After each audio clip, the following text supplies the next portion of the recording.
स्वागत है आपका अर्ली पोस्ट में और मैं हूं आपके साथ अजयदीप सिंह। दर्शकों, अगर हम बात करें जम्मू कश्मीर की तो पूरे भारतवर्ष में अगर कहेंगे तो जम्मू कश्मीर एक ऐसा राज्य रहा है जहां पर हमेशा ही सियासत जो है गरमाई रहती है और ख़ास तौर पर वो मुद्दा अगर कश्मीर का हो तो और भी ज़्यादा जो सियासत है वो गरमाती है और ख़ास तौर पर पूरे भारत की नज़रें जम्मू कश्मीर में होने वाली जो भी एक्टिविटीज़ हैं उस पर रहती हैं। और आज हमारे साथ एक ऐसी जम्मू की फेमस पर्सनैलिटी मौजूद है, हमारे एजुकेशन मिनिस्टर जो पूर्व एजुकेशन मिनिस्टर रह चुके हैं हर्षदेव सिंह जी आज हमारे बीच मौजूद हैं। इनसे हम कुछ बातचीत करेंगे और Jammu Kashmir national panthers party के ये मुख्य लीडर के तौर पर भी रहे हैं और उस वक्त कहीं ना कहीं Jammu Kashmir national panthers party के वो चाहने वाले लोग हैं, उन्हें थोड़ा झटका ज़रूर लगा जब आम आदमी पार्टी को हर्षदेव सिंह जी ने ज्वाइन किया। आखिर क्या वजह रही, क्यों किया? क्या Jammu Kashmir national panthers party अकेली काफ़ी नहीं थी जम्मू के लोगों को उनका हक दिलाने के लिए? इन सवालों को लेकर जो आम जनता के मन में कहीं ना कहीं पनपते हैं उन्हें जो है दूर करने के लिए आज हमारी जो खास मुलाकात है हर्षदेव जी के साथ हो रही है। सबसे पहले तो सर स्वागत है आपका हमारे इस शो में। शुक्रिया। सर आपसे जानना चाहेंगे, जैसे मैंने अपने सवाल में ही पूछ लिया, आम आदमी पार्टी को आपने ज्वाइन किया है, क्या चीज़ें थी जो कहीं ना कहीं आपको लग रहा था कि शायद आप अपनी पार्टी में रहकर उसे पूरा नहीं कर पा रहे हैं, जो एक सपोर्ट आपने शायद कहीं ना कहीं देखा?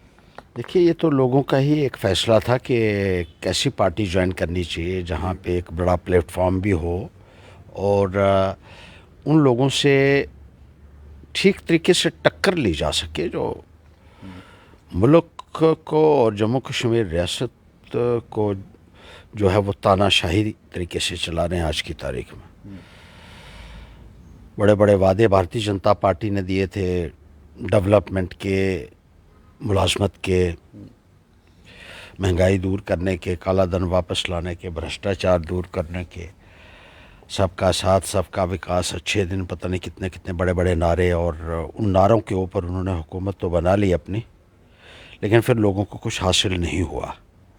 अपने तौर पर हम लगे रहे, 8 साल लगातार हम संघर्ष करते रहे। हारने के बाद भी हम मुद्दे ये जो है वो उभारते रहे, लेकिन कहीं ना कहीं लोगों को ये लगता था कि एक बड़ा प्लेटफार्म का होना बहुत ज़रूरी है अगर आपको बड़ी पार्टी के साथ टक्कर लेनी है तो। और फिर सब लोगों ने ये फ़ैसला लिया और अपने जो सहयोगी हैं उनसे भी हमारी बात हुई, तो उसके बाद ये फ़ैसला लिया गया कि आम आदमी पार्टी है और उनकी लीडरशिप से भी हमारी बात हुई।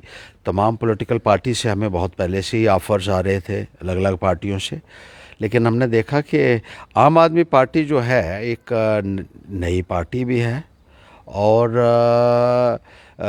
इन्होंने कुछ दिल्ली में भी करके दिखाया है, तो एक बेहतर विकल्प समझकर जो है हमने इस पार्टी को जो है वो ज्वाइन किया है और साथ मिलकर चल कर हम ये मानते हैं कि हम ये जो आज की जो लोगों की समस्याएं हैं, जो परेशानियां हैं, जो तकलीफ़ें हैं, जो लोगों की मुसीबतें हैं, उनका समाधान कर सकते हैं। तो क्या इसमें हम ये समझ सकते हैं कि अब Jammu Kashmir national panthers party का दिन ख़त्म हो चुका है और आम आदमी पार्टी के साथ आपने एक नया रूप लिया है?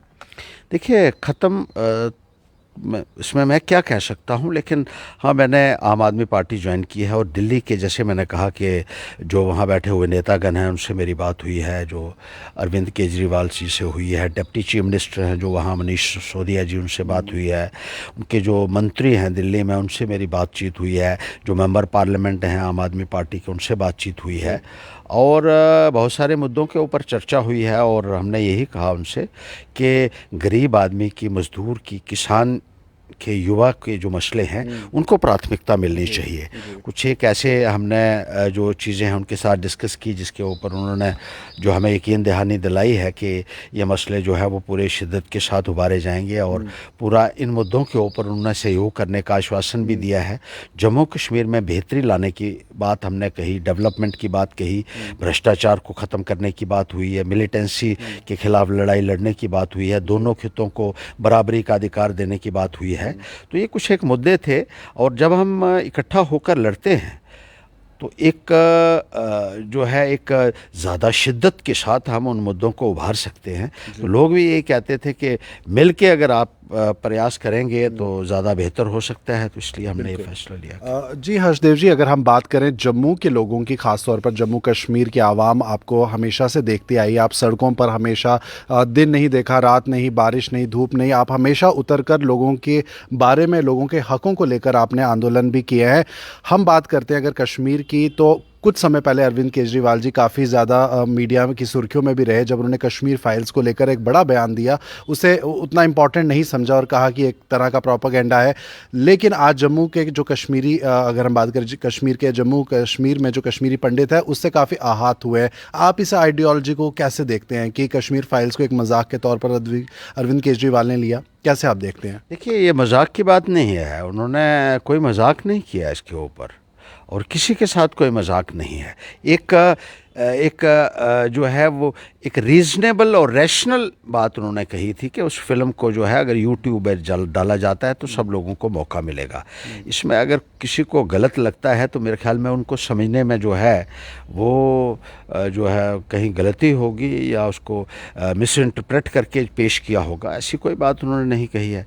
अलबत्ता उन्होंने अभी हाल ही में बयान दिया है कि ये जो किलिंग्स हो रही हैं ये सरासर गलत है, उनकी निंदा उन्होंने की है और ये कहा है कि एक शांति का माहौल होना चाहिए जिसमें सारे लोग जो हैं अमन और चैन के साथ रह सकें। तो कोई इसका जो है दुष्प्रचार किया जाना विरोधी पार्टी द्वारा ये सरासर गलत होगा। बिल्कुल।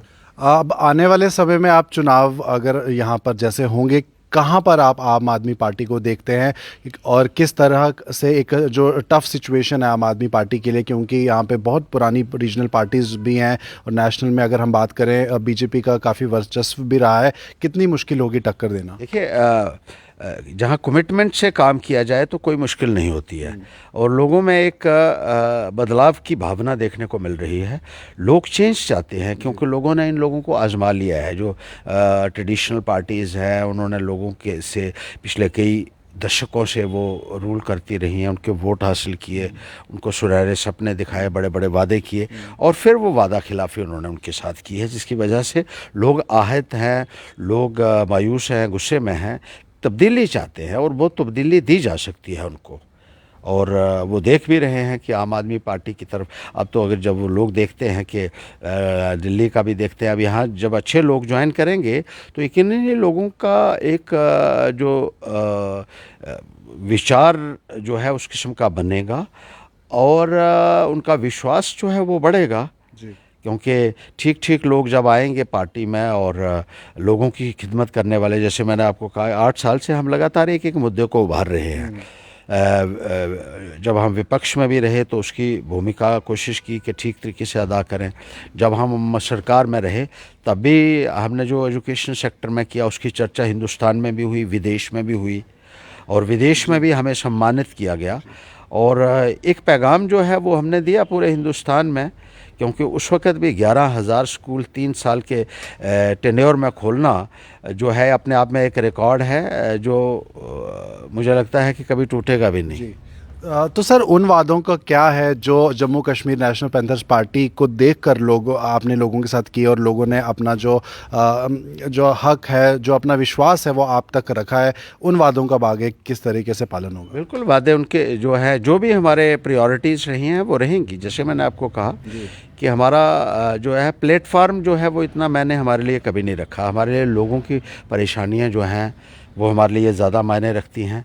लोगों के मसाइल हल होने चाहिए, लोगों को जो तकलीफ़ें हैं वो दूर होनी चाहिए और जब भी कोई सियासत में आदमी आता है तो उसका प्राथमिकता ये होनी चाहिए कि मुझे लोगों की सर्विस करनी है और किस तरीके से वो लोगों को ज़्यादा बेहतरी कर सकता है। वो आज की तारीख में आप देख लीजिए, बिजली पानी की इतनी समस्या है कि हर जगह एक हाहाकार मचा हुआ है। सरकार पूरे तरीके से फेल हो चुकी है, अपना यकीन ही खो चुकी है।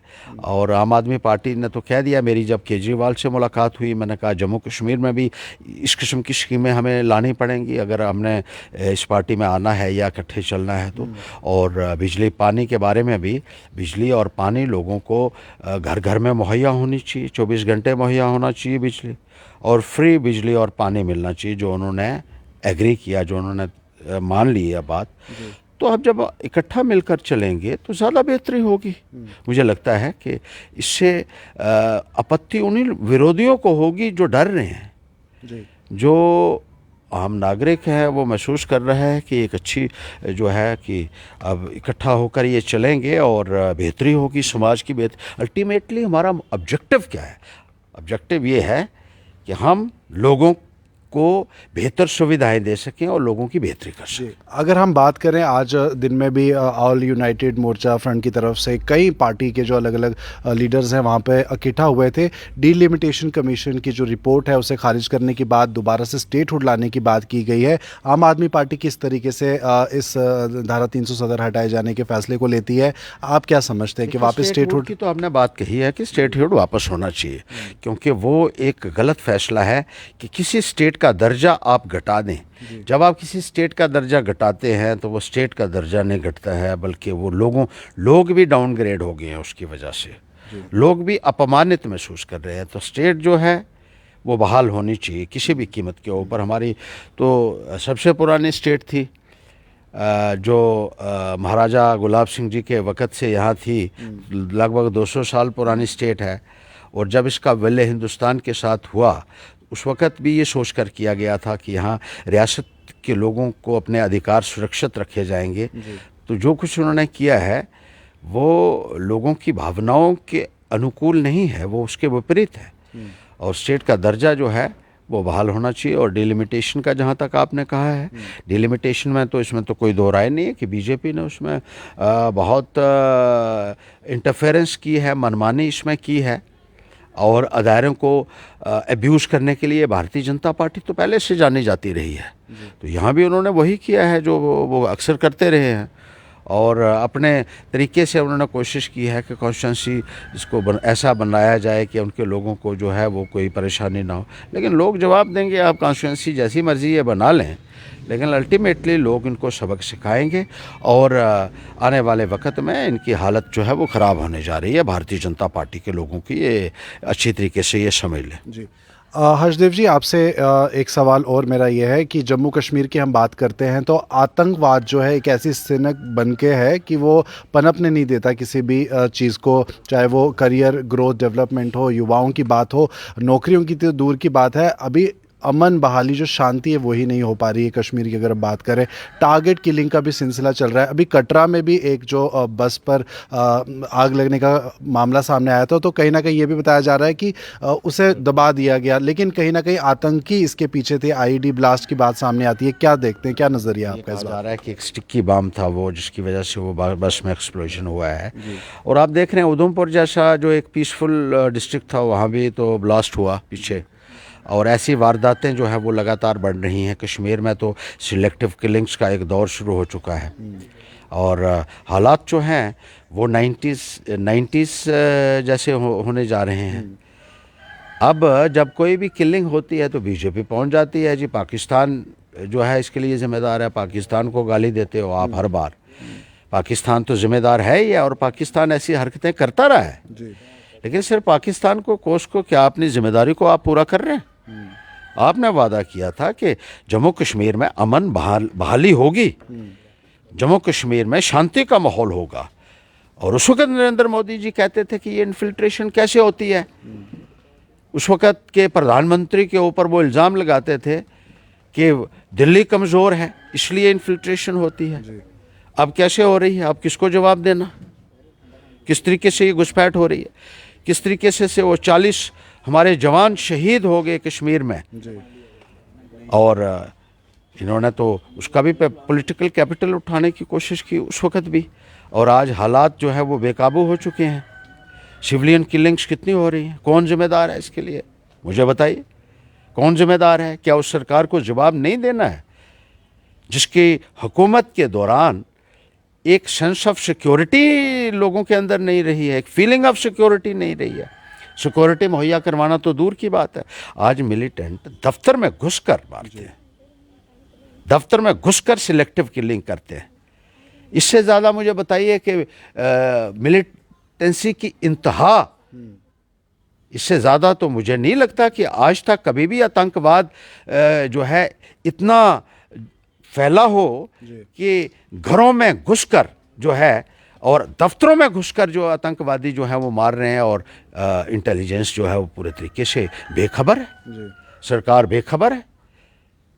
इसके लिए कहीं ना कहीं सरकार की भी जिम्मेदारी बनती है। जो बड़े बड़े दावे करते थे कि पाकिस्तान आंख उठा के देखने की हिमाकत नहीं करेगा, पाकिस्तान ने तो इतना दहशत का माहौल बनाया, बॉर्डर्स के ऊपर बनाया।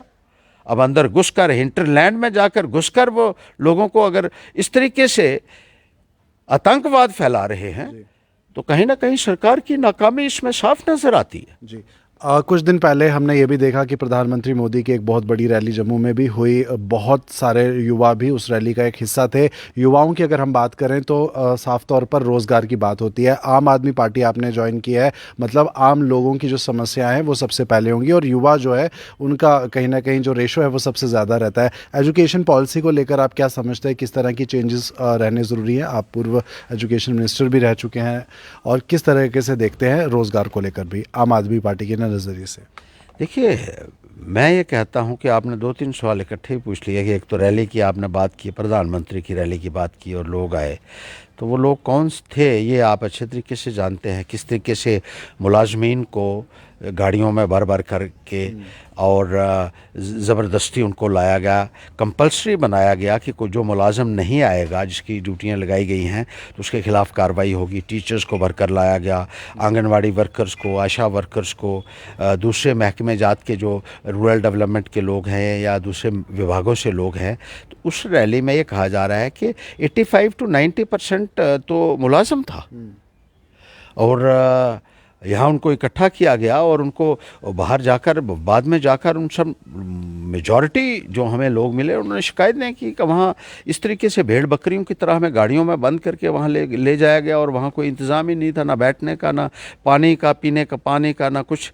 तो ये एक सरकारी तौर पर ये मुलाजमीन को इकट्ठा करके एक पॉलिटिकल अपना प्रोस्पेक्ट्स को प्रमोट करने का एक प्रयास था ये रैली जो थी, क्योंकि बीजेपी अपना आधार जो है वो खो चुकी है, और इसलिए जो सरकारी कर्मचारी हैं उनका उपयोग करके उन्होंने उस रैली को जो है वो कामयाब बताने की कोशिश की। मैं ये नहीं कहूँगा कि कामयाब हुई या नहीं हुई है, क्योंकि लोग जानते हैं कि लोगों को किस तरीके से इकट्ठा करके वहाँ ला गया है और सरकारी ख़जाने को किस तरीके से इस्तेमाल किया गया वहाँ, तो ये तो सारे लोग जानते हैं। इसके ऊपर ज़्यादा मैं टिप्पणी नहीं करना चाहूँगा।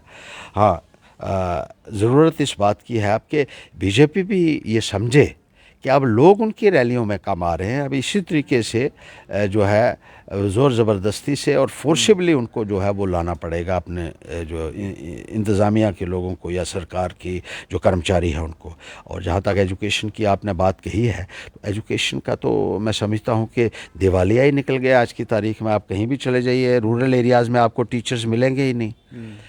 शिक्षा से ही आप मुल्क को बना सकते हैं, और शिक्षा नहीं होगी तो आप समझ सकते हैं कि उस मुल्क का क्या हाल होगा।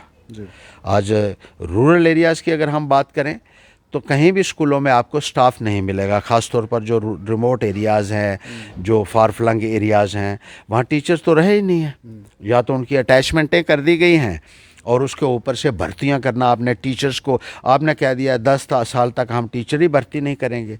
मुझे बताइए कोई ऐसा देश जहां टीचर्स की भर्तियों के ऊपर बैन लगा हो? तालीम से आप मुल्क को सुधार सकते हैं, और दुनिया के बड़े बड़े देश अमेरिका और जापान जो ह्यूमन रिसोर्स जिनके लिए हमेशा प्राथमिकता रही है, वही आज दुनिया के ऊपर राज कर रहे हैं। हमारा ह्यूमन रिसोर्स को डेवलप करना तो छोड़ दीजिए, जो लोग पिछले 3-4 सालों से रिटायर हो गए और स्कूल खाली हो गए, आप कहते हैं हम तो भर्ती नहीं करेंगे 10 साल तक। तो तालीम का तो आपने सत्यानाश कर दिया है। पहले ही 2.5 साल तक कोरोना के दौरान स्कूल जो है वो बंद रहे, और पढ़ाई का इतना हर्जाना हुआ है कि जो बच्चे जो हैं 2.5 साल तक स्कूल ना गया हो गाँव, आप अंदाज़ा लगा सकते हैं कि वो आज किस स्टेज के ऊपर पहुंच चुका होगा। तो ये चीज़ें जो है वो सोचने के लिए कोई तैयार नहीं है। भारतीय जनता पार्टी की ये प्राथमिकता रहती है कि अपना सियासी एजेंडे को किस तरीके से फुलफ़िल करना है, उसको कैसे प्रमोट करना है। जनता बाहर में जाए, उनको कोई लेना देना नहीं है। हर्षदेव जी, और आखिरी आपका क्या मैसेज रहेगा जम्मू की आवाम के लिए, और आज आप आम आदमी पार्टी की तरफ से ही अगर बात करें तो क्या आपका सुझाव हम है? तो ये कहेंगे कि लोगों को जागरूक होना पड़ेगा। जो लोग अपनी राजनीति चला रहे हैं सिर्फ सत्ता के लिए, उनसे बाखबर होना होगा। जात और मज़हब के नाम पर तकसीम करके जो लोग आज भी अपनी सियासी रोटियां सेक रहे हैं, उनसे होशियार हो जाइए। ये मंदिर मस्जिद की राजनीति, हिंदू मुसलमान की राजनीति कभी हमें आगे बढ़ने नहीं देगी। हमें सब मज़हबों की इज़्ज़त करनी चाहिए और सब समुदाय के लोगों को साथ लेकर चलना होगा और अमन, शांति और तरक्की के लिए हमें काम करना होगा। आपने इन पार्टियों को देख लिया है, अब नई पार्टी आई है तो आप देखिए किस तरीके से अगर वो सुधार आपको लगता है कि बाहर कर रही है तो उसका समर्थन कीजिए। तो दर्शकों, ये थे हर्षदेव सिंह जी और इनका ये कहना है कि बहुत जो बदलाव है वो अब आने वाले समय में देखने को मिलेंगे। Jammu Kashmir national panthers party को जिस ऊंचाई तक ये ले जाना चाहते थे और कहीं ना कहीं आम आदमी पार्टी की मदद से अब लोगों की जो डिमांड्स हैं उन्हें पूरा किया जाएगा और जल्द से जल्द जो है जम्मू कश्मीर के आवाम को एक नई पार्टी मिलेगी और उनकी जो इच्छाएँ हैं, ख़ास तौर पर अगर इच्छाओं की बात की जाए, जम्मू कश्मीर के युवाओं की बात की जाए, जो कि रोज़गार है, डेवलपमेंट है और आतंकवाद को ख़त्म करने की जो नीति है वो कहीं ना कहीं आम आदमी पार्टी लेकर आएगी और हर्षदेव सिंह जी अब उस पार्टी का एक हिस्सा है और आपके समर्थन से वो आगे बढ़कर काम भी करेंगे। तो ये थी इस वक्त की एक बड़ी न्यूज़ इंटरव्यू हर्षदेव सिंह जी के साथ। आप तमाम राज्य की बड़ी खबरों के लिए अर्ली पोस्ट के साथ बने रहिए। मुझे दीजिए इजाज़त, मेरे कैमरा पर्सन गगन के साथ। नमस्कार।